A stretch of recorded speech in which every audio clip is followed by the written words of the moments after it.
Perkenalkan, saya Natasha Pramudita Hikmah dari Universitas Dian Nuswantoro dengan NIM D22-2022-0392. Sini saya mau menjelaskan sedikit tentang perkembangan jenis-jenis sistem operasi. Apa aja sih jenis-jenis sistem operasi itu? Ya, kita mulai dari pengertiannya dulu ya.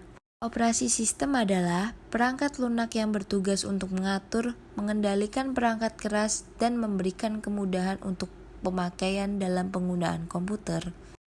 Operating system akan melakukan layanan inti umum untuk software aplikasi. Layanan tersebut seperti disk manajemen memori, tugas perjadwalan, dan antarmuka user. Menurut Teitelbaum, operasi sistem mengalami perkembangan yang dapat dibagi ke dalam 5 generasi. Sebelum itu, operasi atau operating system yang disingkat OS adalah penghubung antara user yakni pengguna komputer dengan software atau perangkat lunak di komputer. Sebelum adanya OS, pengguna hanya memakai sinyal digital secara analog.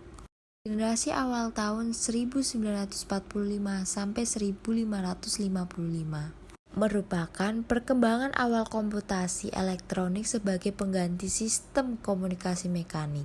Hal itu menyebabkan kecepatan manusia untuk menghitung terbatas dan manusia sangat dapat mudah untuk berbuat kecerobohan, keliruan, bahkan kesalahan. Padahal generasi ini belum ada operasi sistem, maka komputer sistem diberikan instruksi yang harus dikerjakan langsung oleh pengguna.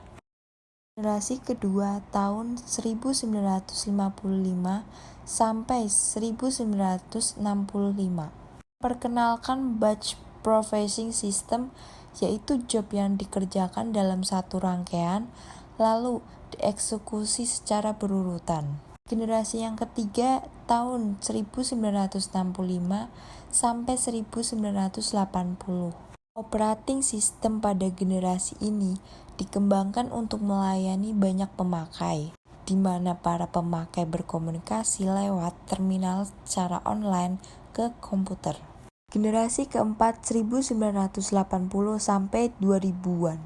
Pada masa operasi sistem telah menggunakan Graphical User Interface atau GUI, yaitu antarmuka komputer yang berbasis grafik yang sangat nyaman dan mudah digunakan. Generasi selanjutnya, pada generasi ini diperkenalkan operating system yang berada dalam sebuah operating system dan operasi sistem bergerak mobil pada perangkat bergerak seperti PDA, Pocket C, laptop, notebook, dan netbook. Kita berada di fungsi adanya sistem operasi. Yang pertama itu memory management. Terbagi menjadi dua utama, yaitu primary memory dan main memory. Di mana primary memory merupakan kebutuhan penyimpanan yang digunakan seperti RAM, sedangkan main memory merupakan penyimpanan yang dapat diakses melalui CPU. Kedua ada drive management. Sistem operasi juga mempunyai fungsi untuk mengatur komunikasi antar perangkat melalui setiap driver. Yang ketiga, proses management. Fungsi sistem operasi yang terakhir adalah mendukung proses multiprogramming untuk menentukan fase mana yang menggunakan prosesor dalam waktu jangka tertentu. Ada jenis-jenis sistem operasi. Yang pertama, Disk Operasi System atau DOS, yang merupakan keluarga sistem operasi yang banyak digunakan di komputer pribadi pada era tahun 1975, yang pada saat itu digunakan komputer pribadi pertamanya Altair.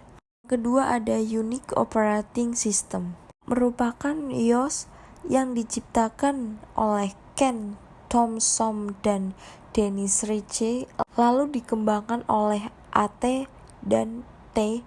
Bell Labs. Symbian Operasi System. Sistem operasi ini merupakan sistem operasi yang digunakan pada perangkat telepon seluler dan dikembangkan oleh perusahaan Symbian Ltd.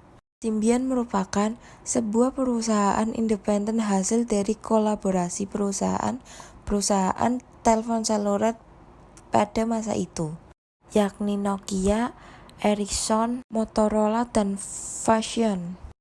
Windows Operasi Sistem. Sistem operasi Windows merupakan sistem operasi yang digunakan antara GPU, Gibson User Interface, yaitu mendukung antara muka dengan menggunakan grafik atau gambar sehingga pengguna komputer menjadi lebih mudah dan menyenangkan. Apple iOS. iOS adalah sistem operasi seluler yang dikembangkan oleh Apple Inc. Sekian dari presentasi saya. Thank you semua.